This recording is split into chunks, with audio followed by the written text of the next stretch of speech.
అనంతపురం జిల్లా పుట్టపర్తి టీడీపీ రెండు వర్గాలుగా చీలిపోయింది. సిట్టింగ్ ఎమ్మెల్యే ప్రభుత్వ చీఫ్ విప్ పల్లె రఘునాథ్ రెడ్డికి అనుకూలంగా ఓ వర్గం, వ్యతిరేకంగా మరో వర్గం పోటాపోటీ ప్రదర్శనలకు రెడీ అయ్యాయి. పరస్పర వ్యతిరేక నినాదాలతో పుట్టపర్తిలో పరిస్థితి ఉద్రిక్తంగా మారింది. అయితే ప్రదర్శనలకు అనుమతి లేదని రెండు వర్గాలను వారించారు పోలీసులు.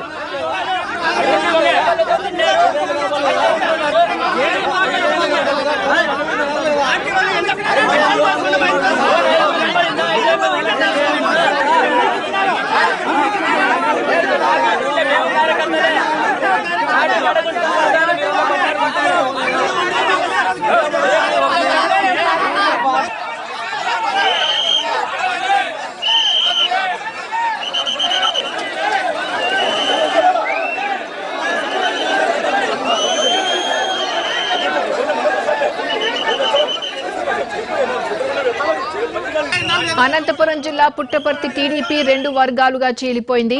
సిట్టింగ్ ఎమ్మెల్యే ప్రభుత్వ చీఫ్ విప్ పల్లె రఘునాథ్ రెడ్డికి అనుకూలంగా ఓ వర్గం, వ్యతిరేకంగా మరో వర్గం పోటాపోటీగా ప్రదర్శనలకు రెడీ అయ్యాయి. పరస్పర వ్యతిరేక నినాదాలతో పుట్టపర్తిలో పరిస్థితి ఉద్రిక్తంగా మారింది.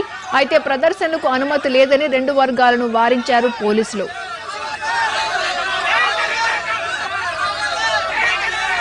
పుట్టపర్తిలో టీడీపీ వర్గ విభేదాలకు సంబంధించి పూర్తి సమాచారాన్ని మా ప్రతినిధి శ్రీను అందిస్తారు.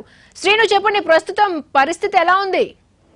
క్రాంతి, పుట్టపర్తిలో టీడీపీకి సంబంధించి వ్యతిరేక వర్గం, అనుకూల వర్గం ఏదైతే ఉందో జానకిరామయ్య కళ్యాణ మంటపం ఎదురుగా క్రికెట్ మైదానంలో పోటాపోటీ నినాదాలు చేశాయని చెప్పొచ్చు. ఒక వర్గం ఏదైతే ఉందో పూర్తిగా పల్లె రఘునాథ్ రెడ్డికి టికెట్ కేటాయించాలని పెద్ద ఎత్తున నినాదాలు చేస్తారు. మరో వర్గం ఎవరైతే ఉన్నారో టీడీపీలో తమకు ప్రాధాన్యత దక్కలేదంటూ చెప్తున్న కొంతమంది నేతలు ఎమ్మెల్యేకి అదే వ్యతిరేకంగా సమావేశం ఏర్పాటు చేస్తారు. ఇదే సమయంలో పల్లెసానికి సంబంధించిన పల్లె వర్గీయులు కూడా అక్కడ చేరుకోవడంతో ఒక ఉద్రిక్త వాతావరణం నెలకొంది. పోలీసులు మాత్రం ఇరు వర్గాల్ని అక్కడి నుంచి పంపించే ప్రయత్నం చేస్తారు. ఏదైనప్పటికీ టీడీపీ పార్టీలో గత కొన్ని రోజులుగా యాక్టివ్ గా ఉన్నవారు ఇప్పుడు పల్లెసారికి వ్యతిరేకంగా సమావేశం ఏర్పాటు చేయడంపై ఇటు పల్లె వర్గీయులతో పాటు కొంతమంది ఆయన అనుచరులు కూడా పెద్ద ఎత్తున ఆరోపణలు చేస్తున్న పరిస్థితి. గతంలో ఇక్కడ పార్టీలో పదవులు అనుభవించి ఇప్పుడు టికెట్ ఇవ్వద్దంటూ ఎలా మీరు డిమాండ్ చేస్తారంటూ అక్కడికి పల్లె వర్గీయులు అక్కడ చేరుకోవడంతో ఒక ఉద్రిక్తత వాతావరణం నెలకొంది.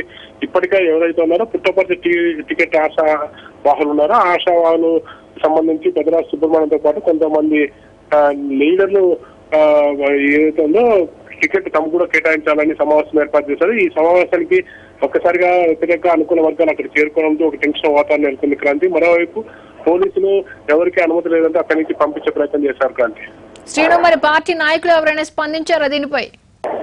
క్రాంతి, దీనికి సంబంధించి పార్టీ నాయకులు ఎవరు స్పందించినప్పటికీ పూర్తిగా ఏదైతే ఉందో గత కొన్ని రోజులుగా కొంతమంది ఆశావాళ్ళు తాము టికెట్ తమ కావాలంటూ అధిష్టానానికి విజ్ఞాపన చేసినట్లు తెలుస్తుంది. ఇదే నేపథ్యంలో ఈ నెల 6వ తేదీన విజయవాడలో టికెట్ల కేటాయింపుకు సంబంధించిన ఆ ప్రక్రియ కొనసాగుతున్న నేపథ్యంలో ఆ పార్టీపై ఒత్తిడి తీసుకురావడానికి వ్యతిరేక వర్గం ఇవాళ సమావేశం ఏర్పాటు చేసినట్టు తెలుస్తుంది. అయితే ఈ సమావేశాన్ని అనుకూల వర్గం ఏదైతే ఉన్నదో ఎమ్మెల్యేలకు అనుకూల వర్గం వచ్చి వీరు కూడా టీడీపీకి సంబంధించిన వారే వీరు పదవులు ఆశించి చివరి సమయంలో టికెట్ ఇవ్వద్దంటూ ఇలాంటి ప్రయత్నాలు చేస్తున్నారని వారు ప్రతి విమర్శలు దిగడం జరిగింది. క్రాంతి, ఓకే శ్రీను.